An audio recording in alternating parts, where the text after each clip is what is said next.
Eh bien, c'est le bonjour pour parler de la parole vivante pour moi et maintenant. Alors, donc on a vu que Dieu nous parlait à travers les Écritures, mais comment exactement nous parle-t-il? Comment interpréter ce qu'on y lit? C'est une bonne question qu'on va regarder maintenant. Alors, donc si on lit une phrase de Dei Verbum, qui est une lettre du pape aux croyants, on y lit: Cependant, puisque Dieu, dans la Sainte Écriture, a parlé par des hommes et à la manière des hommes, il faut que l'interprète de la Sainte Écriture, pour voir clairement ce que Dieu a lui-même voulu nous communiquer, cherche avec attention ce que les auteurs ont vraiment voulu dire et ce qu'il a plu à Dieu de faire passer par leurs paroles. Voilà, donc ce qu'on comprend ici, c'est que finalement, comme Dieu n'écrit pas lui-même des bouquins, il passe par des hommes. Et les hommes, bah, ils vivent à un moment donné, dans un contexte donné, dans une société donnée. Et donc, il va écrire des choses qui sont liées à ce qu'il vit hein, dans sa vie de tous les jours. Voilà, donc finalement, quand on lit la Bible, bah, il y a une partie qui vient de l'écrivain humain, hein, de sa vie, de ce qu'il connaît, etc. Et une partie qui vient de Dieu. Et c'est finalement notre rôle à nous, quand on lit les Écritures, d'essayer de comprendre qu'est-ce qui vient de l'humain, qui est une histoire comme une autre, et qu'est-ce qui vient de Dieu lui-même. Alors c'est intéressant de voir ces deux tableaux en dessous. Alors le premier à gauche, c'était une première commande qui était censée montrer Saint Matthieu qui écrit son évangile sous l'inspiration de Dieu. Et puis donc dans cette première commande, on voit un ange qui arrive et qui prend la main de Saint Matthieu, mais qui bouge sa main, donc en fait qui écrit à travers Saint Matthieu. Eh bien, ça n'a pas été accepté. Finalement, et c'est le tableau de droite qui a été accepté. Alors, on voit toujours Saint Matthieu qui écrit son évangile. Et l'ange, par contre, maintenant, il n'est pas en train de lui tenir la main, mais il est en train de lui souffler des choses, donc de l'inspirer. Voilà, donc ça c'est très important. La première version à gauche n'est pas celle ni des juifs ni des chrétiens. Et la deuxième version à droite, c'est bien la version chrétienne et aussi juive d'ailleurs de la Bible. Voilà, donc ce n'est pas Dieu qui parle directement dans les livres. Euh, voilà, c'est pas sa parole pure qui est descendue. Cette parole passe par des humains qui écrivent. Et donc cela nous permet et même nous oblige finalement à interpréter la parole et à ne pas tout prendre euh, au même niveau, quoi. À la fois ce que disent les humains qui écrivent et Dieu. Bien, bah, prenons un petit exemple. Comment dans la Genèse, dans les deux premiers chapitres de la Genèse, est-ce qu'on peut vraiment comprendre la création de l'homme et puis de la femme? Y a-t-il contradiction entre la doctrine sur la création et la théorie de l'évolution? Dans le premier livre de la Bible, le livre de la Genèse, il n'y a pas un seul récit de la création, mais deux. Le premier dit « Dieu crée un tas de choses, puis les animaux, puis l'être humain, point. » Le deuxième dit « Dieu crée un tas de choses, puis l'homme. Ensuite les plantes et les bêtes des champs. Et parce qu'un pingouin ou un lapin ou un mammouth ne peuvent pas vraiment correspondre à l'homme, Dieu crée donc un deuxième être humain, la femme. Happy end, c'est fini. Il y a quelque chose ici qui ne va pas. L'ordre dans les deux récits se contredit, n'est-ce pas? Bon, si la Bible voulait nous dire avec ses récits exactement comment les choses se sont développées biologiquement, alors de fait, ce serait faux, on aurait un problème. Mais ce n'est pas l'intention de la Bible. Elle nous présente au contraire deux commentaires théologiques sur la création. Le premier nous explique le rapport de l'homme avec la création. Il est pour ainsi dire le couronnement de la création. Le deuxième nous explique le rapport entre l'homme et la femme. Les deux sont équivalents, ils se complètent et ils sont unis dans l'amour. C'est le cœur du message des récits bibliques de la création. Le centre n'est pas le point de vue biologique, et c'est pourquoi l'Église catholique, en principe, n'a pas de problème avec les théories de l'évolution, comme le montrent les énoncés des papes Pie XII, Jean-Paul II et Benoît XVI. Cependant, l'Église donne les indications suivantes. L'homme est une créature particulière de Dieu. Il reçoit son âme spirituelle directement de Dieu. Et cela ne constitue pas une différence graduelle avec les animaux, mais un saut qualitatif. L'âme fait de l'homme un être capable de Dieu. L'Église rejette les conceptions matérialistes de certains biologistes. Si on considère ces aspects, la doctrine de la création et la théorie de l'évolution ne s'opposent pas. Le croyant peut comprendre l'évolution comme une création continuelle de Dieu. Et ce processus n'est pas forcément sans finalité, même s'il obéit aux influences et aux lois purement naturelles.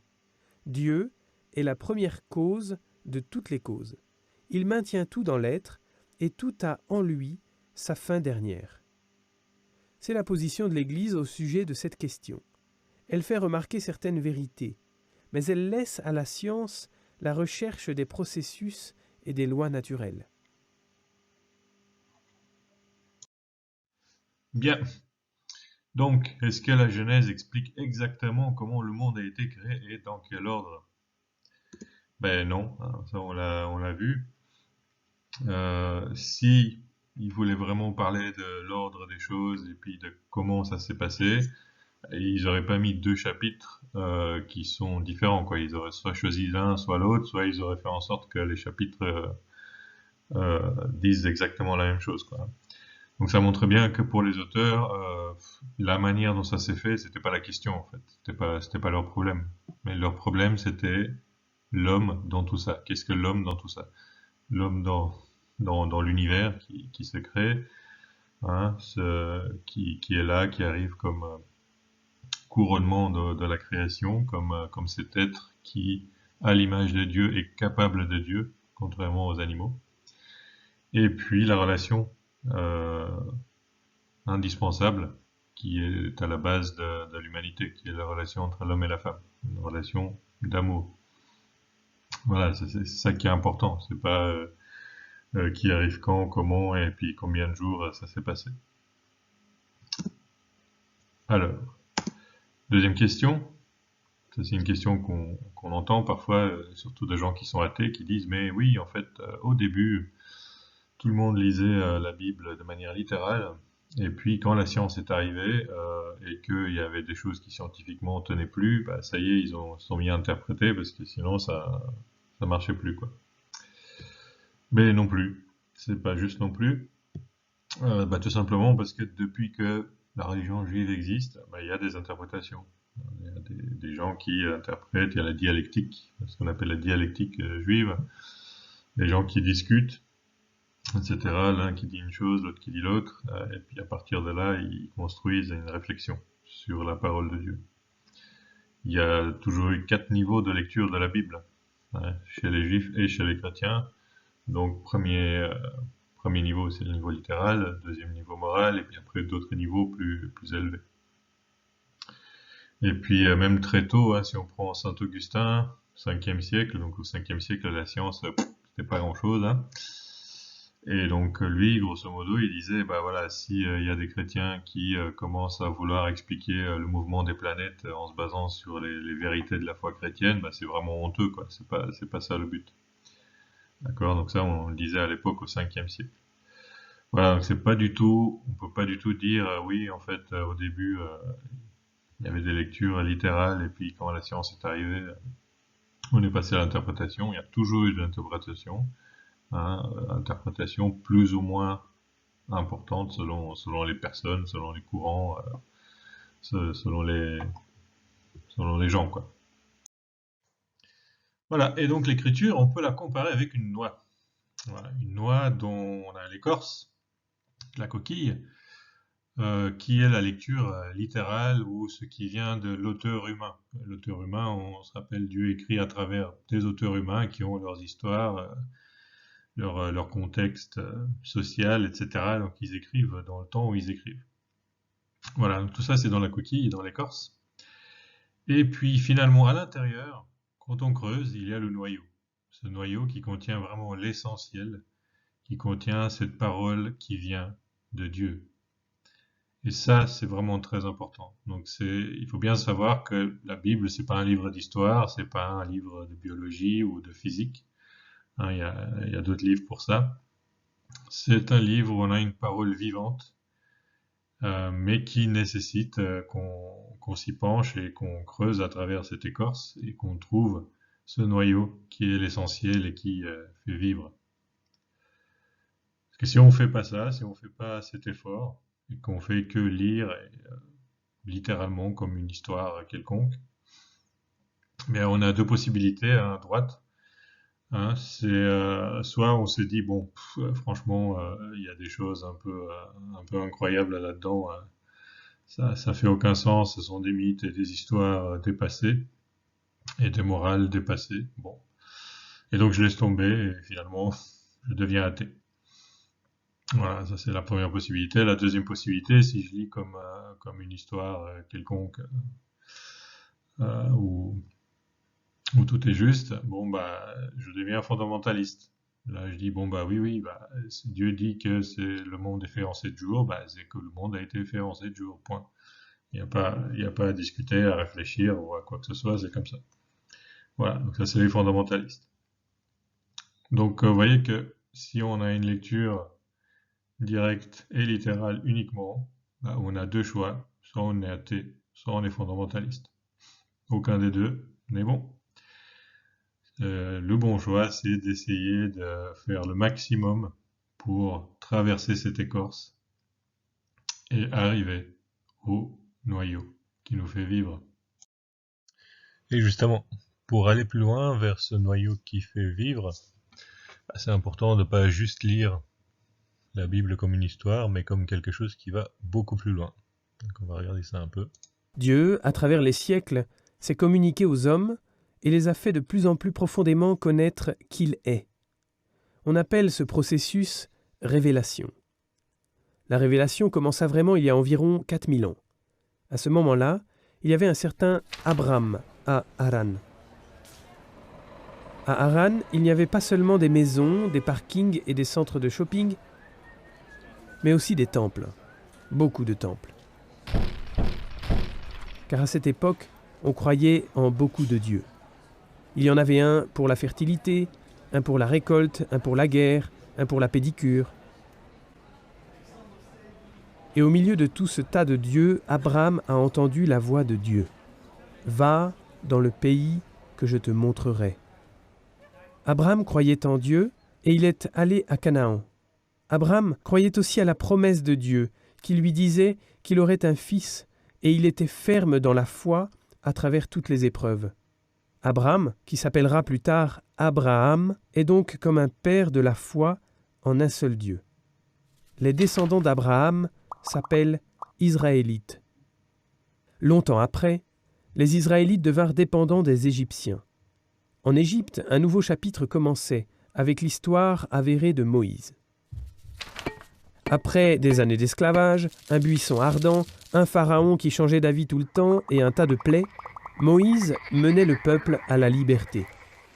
Sur le long chemin du retour dans la patrie, Dieu a donné aux Israélites les 10 commandements et il a fait une alliance avec eux. Ils ont conquis le pays de leurs ancêtres et ils s'y sont réimplantés. Les années passaient. Puis, les Israélites voulaient un roi et ils ont eu Saül.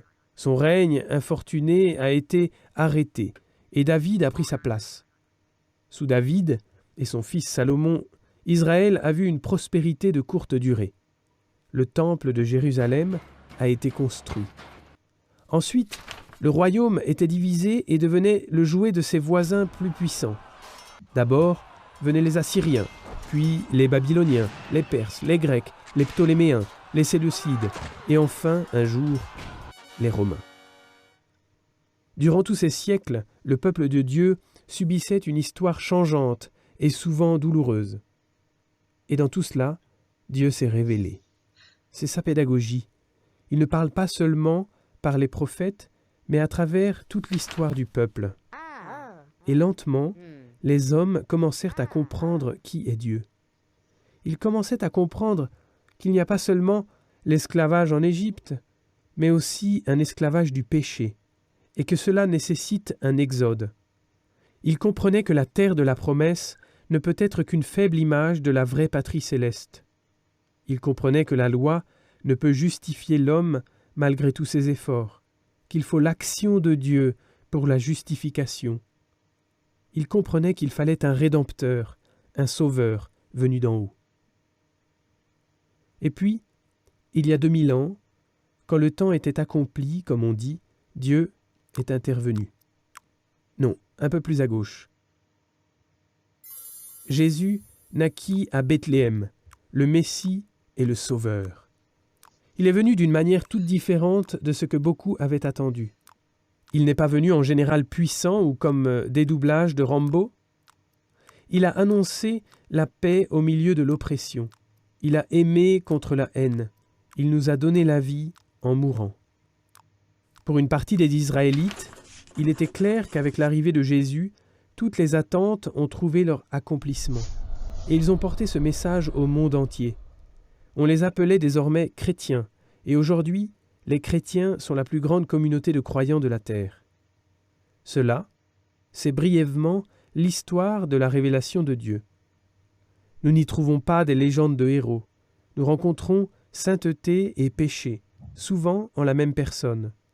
Entre les lignes de ces histoires de saints et de pécheurs, Dieu se révèle. Bien, finalement, à travers quoi s'est révélé Dieu? Eh bien, on se rend compte qu'évidemment, il s'est révélé à travers les prophètes, et puis évidemment par la parole elle-même, donc par le Christ, Dieu lui-même qui descend sur terre. Mais pas que. On a vu que l'histoire du peuple d'Israël est aussi quelque chose qui dit des choses sur Dieu et éventuellement surtout sur nous-mêmes. Donc l'esclavage en Égypte, est-ce que c'est juste un fait historique où il y avait éventuellement des Israélites esclaves en Égypte qui sont partis? Ou est-ce que c'est beaucoup plus que ça? Est-ce que c'est pas l'esclavage du péché qui nous concerne chacun de nous? Un péché, normalement on sait que c'est mal, et on le fait quand même, et donc si on le fait quand même tout en sachant que c'est mal, c'est qu'on peut pas faire autrement, donc qu'on est son esclave. D'accord? Donc le péché implique un esclavage. Et arrêter de pécher, c'est finalement se libérer de cet esclavage.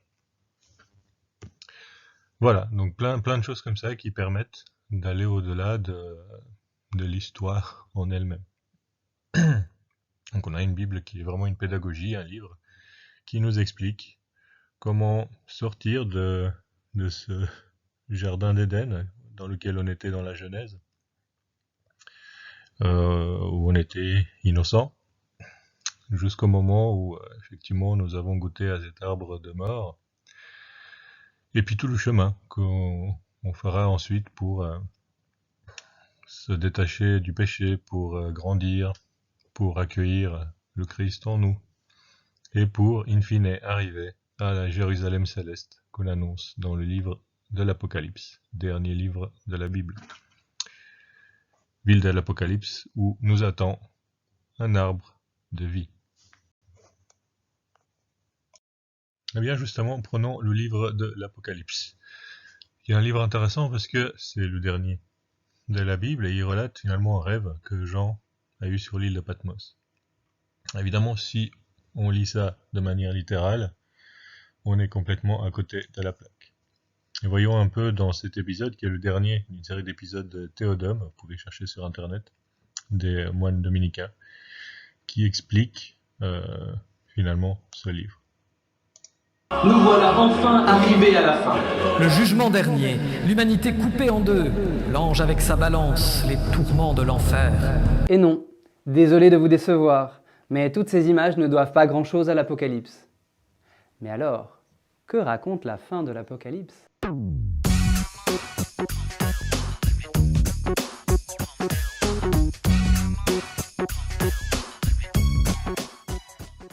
Comme au début du livre, quand Jean passe de l'île de Patmos au ciel, un changement de décor marque clairement le début d'une nouvelle et dernière section. En effet, au début du chapitre 17, un ange vient trouver Jean pour l'emmener voir la ville de Babylone, puis revient le chercher au chapitre 21 pour l'emmener voir cette fois-ci la Jérusalem. Survolons donc une dernière fois le plan. Entre la présentation de ces deux villes, le combat final et le jugement dernier sont réglés en 2 chapitres seulement. Et oui, je dis seulement car quand on y pense, c'est court sur un livre de 22 chapitres réputé raconter la fin du monde. C'est même encore pire que ça, puisqu'en fait, le combat final est réglé en 3 phrases seulement. Nous retrouvons en effet les 2 bêtes qui ont rassemblé leur armée, prêtes à affronter un mystérieux cavalier blanc, qui n'est pas sans rappeler le Fils d'homme apparu au début du livre, accompagné par sa propre armée.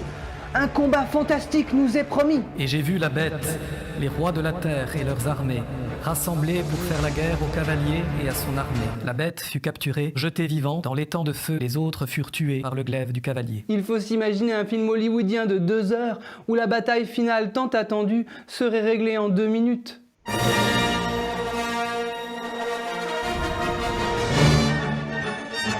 On est presque tenté de dire tout ça pour ça. Et le jugement dernier n'a pas de quoi nous consoler. 5 phrases seulement, en tout et pour tout, qui se concentrent surtout sur le fait que tous les morts ressuscitent et que la mort elle-même est vaincue.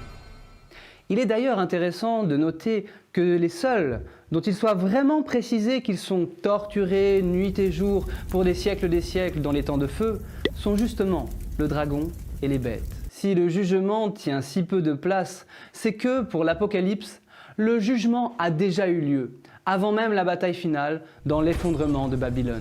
Laissons donc là notre survol et plongeons dans le texte. En effet, la grande cité Babylone, que Jean découvre au chapitre 17, n'est présentée dans sa puissance que pour nous annoncer aussitôt sa ruine. C'est la grande révélation de l'Apocalypse.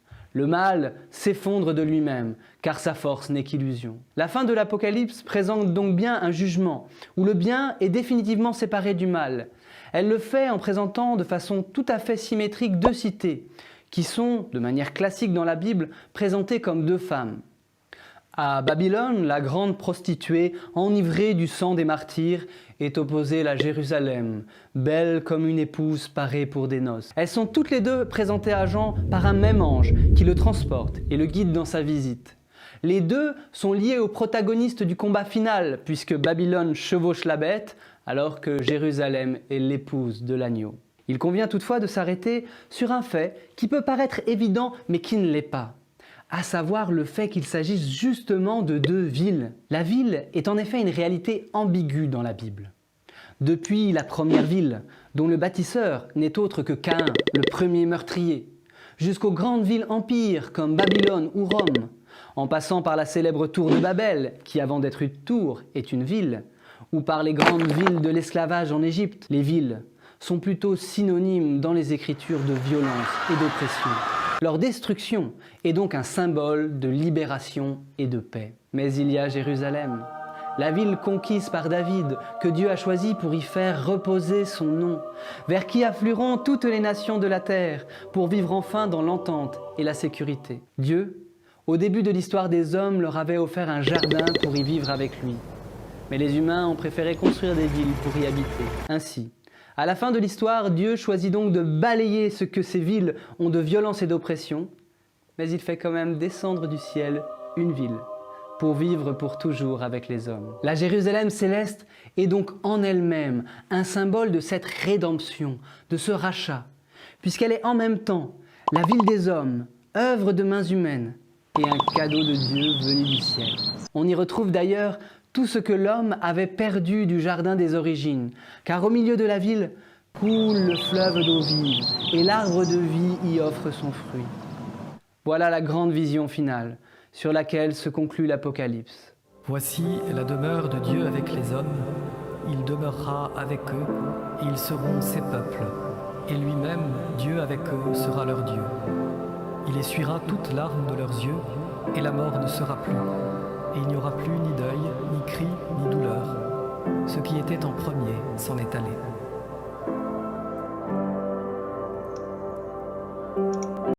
Voilà, donc c'est très intéressant. Finalement, on ne parle pas ici nécessairement de la fin du monde ou de la fin de l'univers ou quoi que ce soit. On commence déjà par la fin de notre monde, qui est bien fini, hein, puisque tous nous mourrons un jour.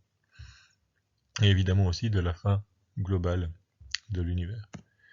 Mais si on prend la fin de notre monde, on a vraiment cette description du parcours que l'on a entre le livre de la Genèse où il y a cet arbre qui nous fait mourir parce qu'il introduit en nous la possibilité de pécher, la tentation du péché, ça s'appelle le péché originel.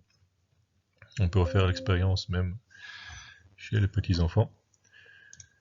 Et puis petit à petit, on a toute une vie à parcourir pour se libérer de ça et pour aller vers l'arbre de vie de la Jérusalem céleste. Alors une nouvelle vidéo très intéressante qui permet de montrer que parfois, pour réfléchir à la parole de Dieu, il ne faut pas forcément être seul. C'est intéressant de réfléchir à plusieurs, en église. Et puis chacun a une vision sur la parole, et en se laissant déplacer par les autres, ça permet de mettre ensemble toutes ces visions et d'avoir quelque chose de plus cohérent, de plus grand et de plus fort à la fin. Et c'est comme ça que se bâtit la tradition. Nous te saluons, toi Notre-Dame, Marie Vierge Sainte, que drape le soleil, couronnée d'étoiles. J'aime bien ce chant moi aussi. Je l'ai souvent en tête. Tu as remarqué que les paroles viennent de l'Apocalypse ? Couronnée d'étoiles, que drape le soleil, la lune est sous tes pas. Ça fait référence à la femme dans le ciel, au chapitre 12. Ah oui, dommage que ce soit une erreur, puisque l'Apocalypse ne parle pas de la Vierge Marie. Quoi ?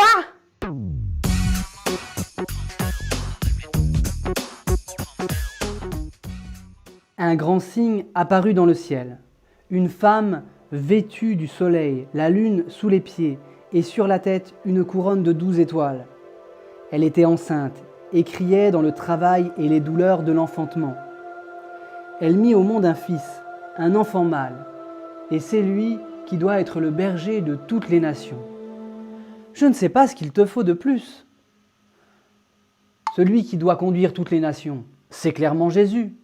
Alors, à moins que tu aies un scoop à me révéler, la mère de Jésus, c'est la Vierge Marie. Alors, il faut quand même remettre le passage dans son contexte.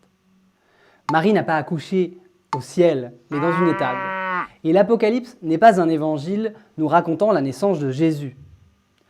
Si tu lis, tu verras que l'enfant est aussitôt enlevé au ciel, pendant que la femme est pourchassée par le dragon sur la terre. Alors, à moins que l'Apocalypse ne fasse un raccourci direct entre Noël et l'Ascension, sans passer par Pâques, ce n'est pas de l'accouchement de Marie qu'il s'agit. Alors, d'après toi, c'est qui cette femme et son enfant ? Le dictionnaire des images de l'Apocalypse, c'est l'Ancien Testament. Je sais. Vas-y. Dans l'Ancien Testament, c'est le peuple de Dieu, ou plus précisément la ville de Jérusalem, qui est représentée comme une femme. D'ailleurs, l'Apocalypse reprend cette image, en présentant à la fin du livre la Jérusalem céleste, mais aussi Babylone, comme des femmes. De plus, plusieurs prophètes, Isaïe surtout, mais aussi Jérémie, annoncèrent que le jour de Dieu tomberait sur le peuple, comme les douleurs de l'enfantement, car il serait soudain et douloureux, mais que par lui commenceraient les temps nouveaux, inaugurés par la venue du Messie. Donc, tu admets que l'enfant, c'est le Christ. Oui, mais la scène ne fait pas seulement référence au moment de sa naissance, mais à toute sa vie. La femme qui enfante, c'est donc le peuple de Dieu, qui a souffert jusqu'à sa venue, qui s'est réjoui de voir son jour, mais doit encore, après cela, affronter ici-bas l'adversité du dragon. La femme est donc une figure de l'Église, oui. Et certains commentateurs anciens faisaient remarquer que du coup, elle est une figure de chaque chrétien qui doit spirituellement donner naissance à Jésus dans sa vie. Mais du coup, ça vaut particulièrement pour Marie, qui par son oui donné à l'ange, a donné naissance à Jésus non seulement physiquement, mais aussi spirituellement. Elle est aussi un peu le modèle de tout croyant, et donc le modèle de l'Église. Oui, on pourrait dire que le texte de l'Apocalypse ne vise pas directement la Vierge Marie, mais qu'il s'applique particulièrement bien à elle. Alors, donc du coup, est-ce que si on a un texte, on doit tous avoir le même avis sur le texte? Ben non, c'est ce qu'on a vu. C'est finalement à travers la discussion que nous nous complétons les uns les autres et que nous arrivons à aller de plus en plus loin dans cette parole infinie qui est Dieu. On peut l'interpréter pendant des générations, et à chaque génération, on trouvera quelque chose de nouveau. Une autre chose importante que l'on a vue, c'est aussi le fait que le Nouveau Testament s'inspire de l'Ancien Testament, et certains mots dans le Nouveau Testament, pour mieux les comprendre, il faut aller voir qu'est-ce qu'il voulait dire dans l'Ancien Testament. Alors, évidemment, quand Saint Paul, par exemple, parlait des Écritures, il parlait de l'Ancien Testament parce qu'il n'y avait pas d'Évangile, il n'y avait pas de Nouveau Testament. Donc c'est très important d'aller chercher dans l'Ancien Testament, parfois, des informations pour arriver à traduire le Nouveau Testament, et dans le Nouveau Testament, des informations qui permettent de mieux traduire et de mieux dépasser l'Ancien Testament. Eh bien, puisque nous avons ce devoir d'aller plus loin dans la parole, d'ouvrir la coquille et d'arriver au noyau qui nous fait vivre, eh il faut méditer. Méditer cette parole, la lire, la méditer avec notre intelligence, et puis il faut se laisser guider. Et ça, on se laisse guider aussi par son cœur et son vécu. Il y a une très belle image là sur la droite avec Jésus qui se tient à une porte et qui frappe. Alors c'est pas une maison classique, hein, c'est la porte de notre cœur. Donc il est là, il frappe, et nous pouvons ouvrir, ou pas. Nous avons la liberté de le recevoir, ou pas. Il pourrait effectivement défoncer la porte, mais il ne le fait pas. Parce que l'amour, ça ne s'impose pas, ça se propose. Et ça se choisit librement. Et si on décide de dire oui, et qu'on médite la parole, vous pouvez vraiment faire cette expérience. Bien, nous avons les paroles de l'Apocalypse qui sont en dessous, qui se mettent en place et qui opèrent en vous. Voici, je me tiens à la porte et je frappe. Si quelqu'un entend ma voix et ouvre la porte, j'entrerai chez lui, je souperai avec lui, et lui avec moi. Voilà. Alors pour résumer, on a vu que pour donner sens à cette existence, bien la raison mène tout naturellement à l'idée de Dieu, à son existence. Nous avons vu aussi que, à travers des prophètes, à travers l'histoire du peuple d'Israël, bien Dieu se révèle à nous, et il se révèle un peu comme quelqu'un qui nous dépasse, mais qui nous aime. Et enfin, nous avons vu que la parole de Dieu, c'est pas quelque chose qui est écrit directement de la main de Dieu, ça ne tombe pas du ciel, que c'est écrit par des auteurs humains, et qu'il faut savoir différencier ce qui vient de l'auteur humain et qui est juste une histoire, et ce qui vient de Dieu. Et c'est en ça que la parole est vivante, et elle travaille, et elle change au cours des générations. Bien, alors comment Dieu se révèle-t-il à travers la Bible? C'est ce qu'on verra dans les prochaines vidéos.